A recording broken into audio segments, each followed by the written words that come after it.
What's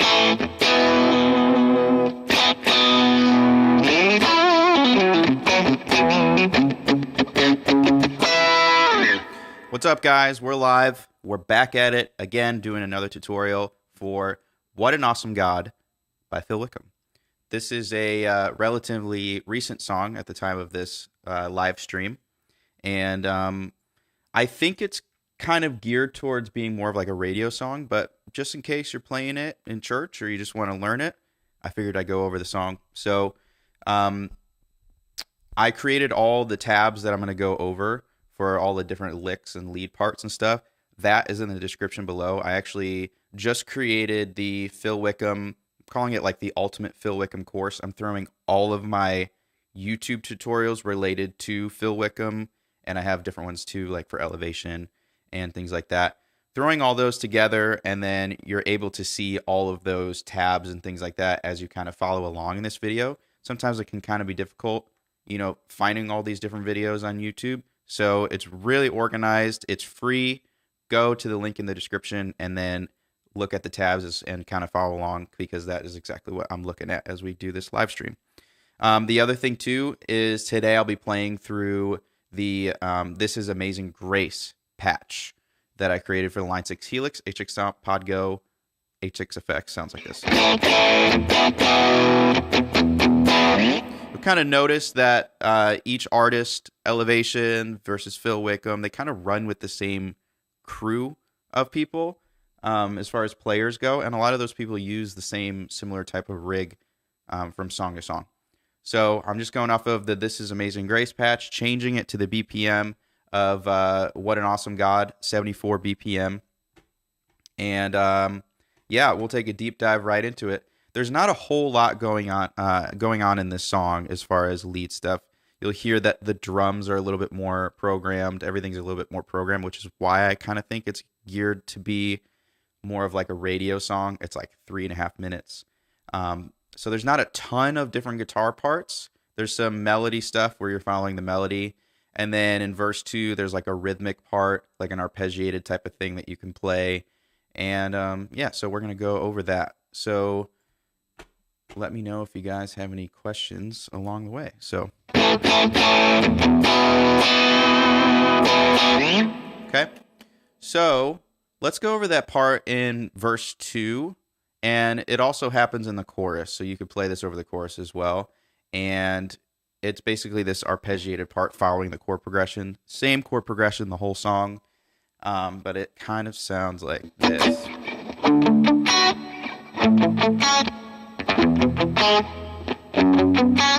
So you can kind of play it there, or you could play that A chord there. We're also in A, by the way.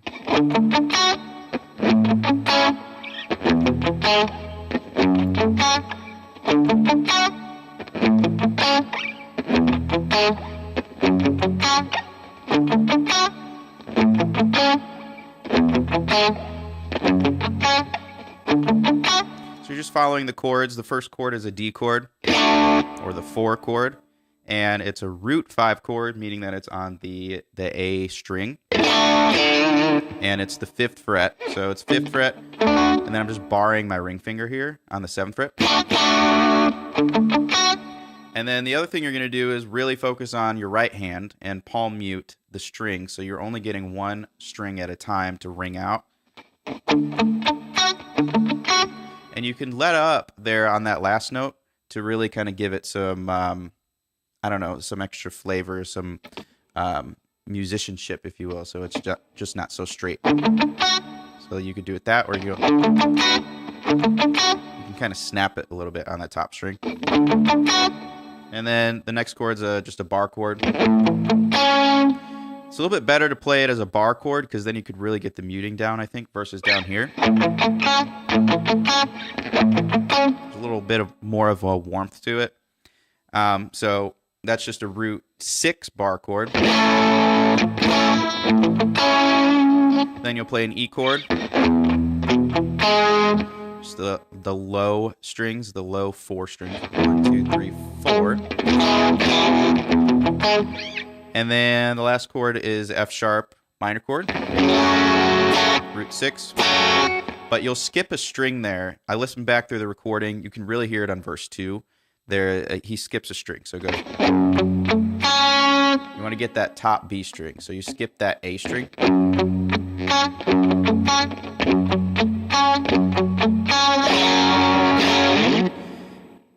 So that's the verse, and you can also play it for the chorus. And in the chorus, there's a lick that sounds like this.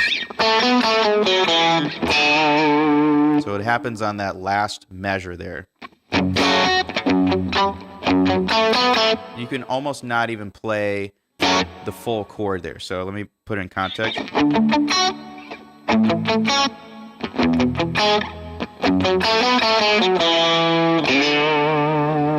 Again. So you got to get way up there quick. Okay. So I'm going to go over those notes there. You're going to basically skip that A string again. And another easy way to play that versus trying to get the whole chord shape, because you really don't need that. You just need the notes that you want to play. So you can play the low F sharp on the 6th, 2nd fret, then the 4th fret, D string. And you can kind of skip there and just play the octave rather than getting in position for the chord. You can go. And then now it's the 2nd fret, G string to the 4th fret, back to the 2nd, then the 1st, then the 4th fret D string, then the 2nd fret D string.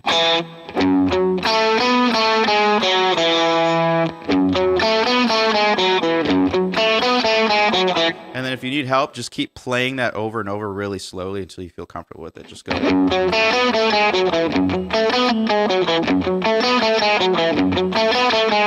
Now get ready to go back to your first chord, your D chord.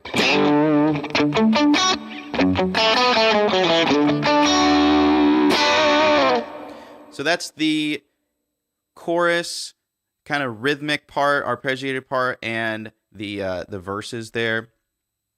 And then it switches to the Awesome God part, which is a really old song. It's interesting that they're bringing it back now and kind of mashing it up with this original. But when that happens and it's full band, you'll be playing the melody. So let me throw some effects and things like that on here. Like delays. You could do like, yeah.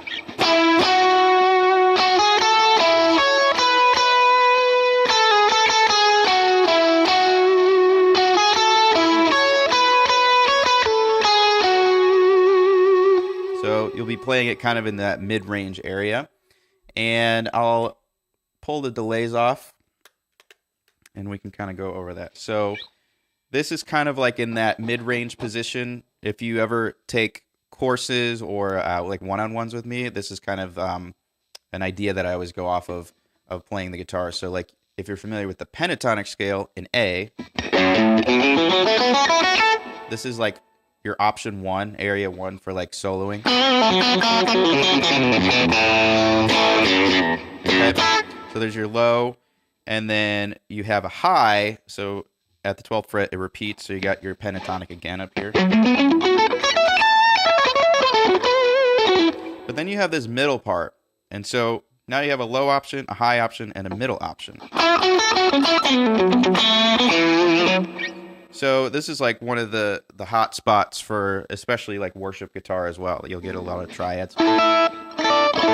Like your D shape triad and A if you wanted to. So I would recommend learning that top end of the scale if you don't know it. So for example, it almost sounds like this song. So like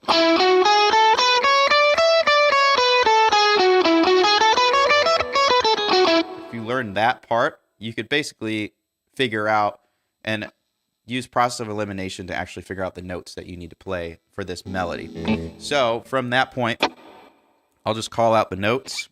And the good news is if you get stuck, if it doesn't sound like the melody, then you're probably playing the wrong notes. So you go from the 9th to 11th on the G string.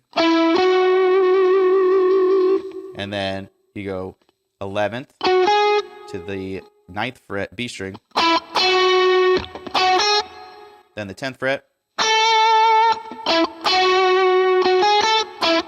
Then you're playing the 9th fret G string, then the 9th fret E string.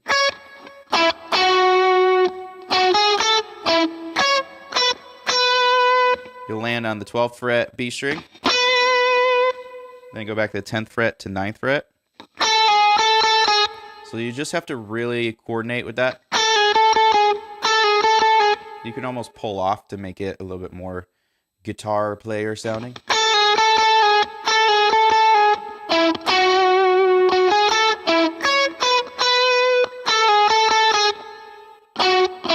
You're just kind of walking down the scale.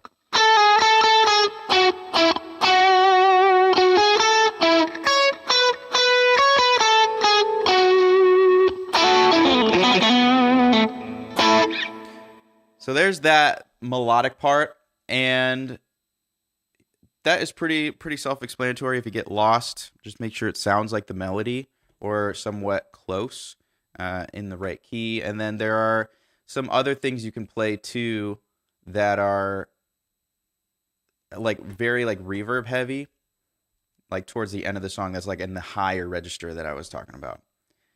So let me kind of add some more effects on here.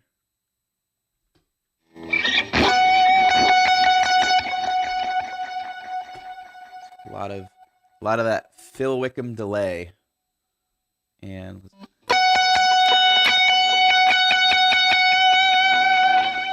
so that's kind of up here.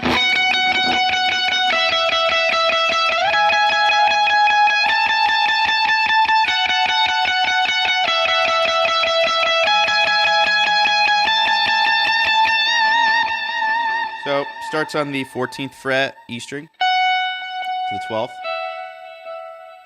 And then the 16th fret to 17th. All on the E string. And it's just kind of a simplified version of... You're just kind of following the chords there.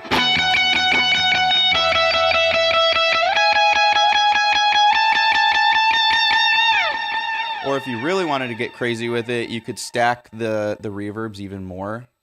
And you could do like kind of a 30-second note type of thing. If you really wanted to have some fun with it, you can do like...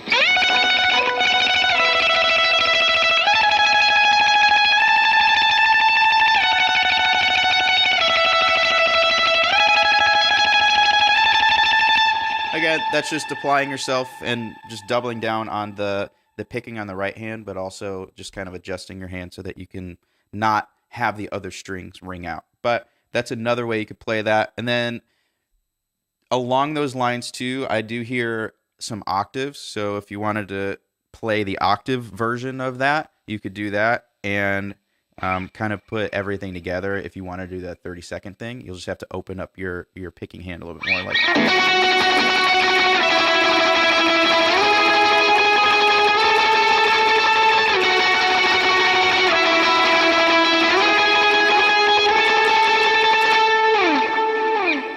If you're not familiar with octaves, being on the high E string, you just add the G string, but 2 frets down. So if you think about it, you always want to have 2 frets in between your fingers. So for example, that starting note is on the 14th fret E string and the 11th fret G string. You just take that shape and you shift it around. So now you got the octave below. And that adds also a cool effect there as well. So, based on that, I don't really have anything else for this song. That should be, plenty of things to do outside of if you just wanted to play rhythm chords and things like that. But, yeah, like I said, if you get stuck or you want to see the other Phil Wickham related songs, I try to cover the top ones tutorial-wise. Link in the description below. And, you can access the Phil Wickham tabs and all of that stuff that I created to kind of help you follow along in this whole thing. So, I guess before I jump off, this whole live stream concept, I've been playing around with it. Before I just kind of pre-record things, but the goal is to get to a point where I can be like engaging with you guys while I'm live streaming. And, yeah. Right now, I don't really have a certain schedule. I'm trying to do at least one, maybe two a week, but usually just testing this format out to see how you guys like it. And if you guys wouldn't mind leaving your feedback below of should I keep doing this live stream method versus doing kind of a long form method, that would help me out. So yeah, I think if we head in the live stream direction, I'm thinking about, setting a specific time every week so that more of you guys can jump on. Right now, I'm doing this at like 9 in the morning just to kind of test this out and prioritize the process of this. But let me know. And if you want to be notified about when I go live so you can actually be part of the actual thing, because most of you guys are probably watching this after the fact, go to the link in the description below and just join the free Phil Wickham course. And that way you'll be in the system to the point where when I do another live stream, I'll start sending emails out to let you guys know when I'm planning on doing the next one so that we can all hang out together in the future. So thanks guys for watching, and we'll see you in the next